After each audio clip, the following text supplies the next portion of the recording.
श्री कृष्णा मित्रों, कैसे हैं आप लोग। उम्मीद करती हूँ आप लोग अच्छे होंगे। तो दोस्तों, आज भी बहुत ही प्रेरणादायक कहानी आप सबके सामने लेकर आ गई हूँ। उम्मीद करती हूँ आपको पसंद आएगी। अगर पसंद आया तो कमेंट बॉक्स में जय श्री राम जरूर लिखिएगा। तो दोस्तों, ये कहानी है सेठ मनीराम की। मनीराम बहुत ही मेहनती और बहुत ही धनी थे। उनके पास धन का भंडार था। वो मेहनत ही इतनी करते थे कि उनके पास पैसे की कोई कमी नहीं थी। परिवार भी उनका काफ़ी बड़ा था। परिवार में पत्नी, बेटे, लड़की, दामाद, नाती पोते सभी सुख से उनका जीवन भरा था। अच्छा कारोबार था, नौकर चाकर मुनीम सब कुछ ठीक चल रहा था।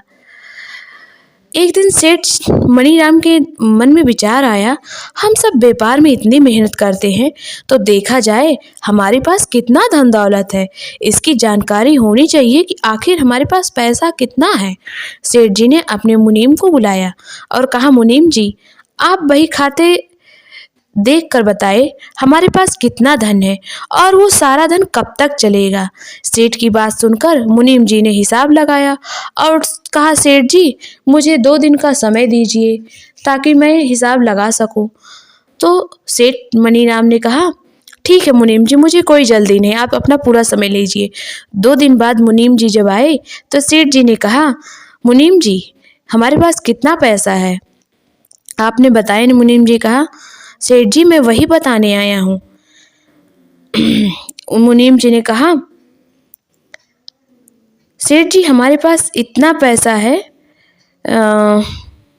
सेठ मनीराम ने कहा, आप मुनीम जी मुझे ये बताइए पैसा कितना, वो तो बताइए ही कि हम ये पैसा कब तक चलेगा, ये जो मेरे पास धन है ये कब तक चल सकता है।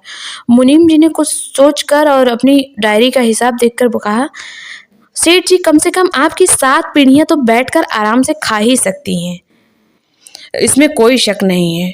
मुनीम जी मुस्कुरा कर बोले। सेठ जी का मुंह लटक गया। उन्होंने कहा, मुनीम जी, ये क्या कह रहे हैं आप। बस 7 ही पीढ़ियां खा सकती हैं।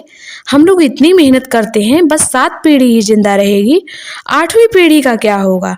बस इसी चिंता में सेठ जी बीमार हो गए। उनके इलाज के लिए कई डॉक्टर, वैद्य, हकीम सब आए, लेकिन किसी दवा का असर उन पे नहीं हुआ। सेठ जी चिंताग्रस्त होकर बिस्तर पर लेटे लेटे दिनों दिन बीमार होते जा रहे थे। एक दिन सेठ जी के मित्र घनश्याम जी आए। घनश्याम जी ने कहा, अरे मित्र, तुम्हें क्या हुआ है, तुम इतने बीमार क्यों हो रहे हो और तुम्हें कोई रोग भी नहीं। तो सेठ मनीराम ने अपना सारा समस्या उन्हें बताया। घनश्याम काफी अनुभवी अब समझदार व्यक्ति थे। उन्होंने कहा, मित्र, तुम मंगलवार के दिन एक पंडित को खाना खिलाओ, तुम्हारा रोग ठीक हो जाएगा और तुम्हारी समस्या का हल भी मिल जाएगा। सेठ बोला, ठीक है, खिला दूंगा, इसमें कौन सी बड़ी बात है। मंगलवार का दिन आया। सेठ मनीराम निकल गए अपने नौकर के साथ खाना लेकर पंडित के घर। खाना रखवाकर पंडित जी से बोले, पंडित जी, मैं खाना लाया हूँ। पंडित जी ने कहा, बैठिए यजमान, मैं अपनी पत्नी से पूछ कर आता हूँ। पंडित जी ने अपनी पत्नी से कहा, भाग्यवान सेठ जी खाना लाए हैं। पंडिताइन बोली, आज का तो खाना सुबह कोई दे कर गया है। तब सेठ जी ने आकर कहा, पंडित जी ने सेठ जी से आकर कहा, सेठ जी, आज का खाना तो पहले ही आ चुका है। शाम के वक्त हम लोग खाना खाते नहीं और कल के लिए सोचते नहीं हैं। सेठ पंडित जी की बातों को सुनकर हैरान थे। खैर, नौकर के साथ खाना लेकर वापस आ गए। सेठ जी मन ही मन सोच रहे थे, ये कैसा इंसान है, इसको कल की जरा भी फिक्र नहीं है। इसकी 7 पीढ़ियां चल रही हैं, कल के लिए कुछ भी नहीं, फिर भी खुश दिख रहा है। एक मैं हूं जो मेरे पास इतनी धन दौलत रहते हुए भी मैं अपनी 8वीं पीढ़ी के लिए मरा जा रहा हूँ। 8वीं पीढ़ी आएगी तो अपना कमा कर खा लेगी ना, तब उसको ज्ञान हुआ व्यर्थ की चिंता में डूबा रहता हूँ। अब वह चिंता छोड़कर खुश रहने लगा। उसकी सारी बीमारी जाती रही। नीतिकार कहता है, इंसान तू देख, इंसान को छोड़कर कल के लिए किसी के पास कुछ भी नहीं है। सारी सृष्टि में कल के लिए रखा नहीं जा सकता। वो संसार में अपनी उम्र का काफी हिस्सा भोग कर जाते हैं। संसार में आदमी को दुख सताता है, जो चीज नहीं उसका कैसा दुख। देखा जाए मनुष्य संसारी चीजों में ही उलझा रहता है और विचार करता है, मेरे बाद क्या होगा।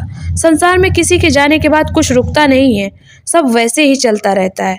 यह बात ध्यान में सबको रखनी चाहिए। तो दोस्तों, हमें कल की चिंता में अपना आज नहीं खराब करना चाहिए।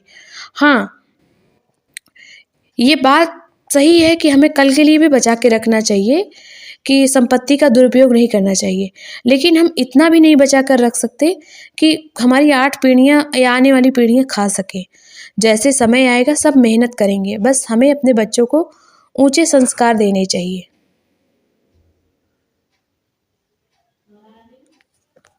जय श्री राम।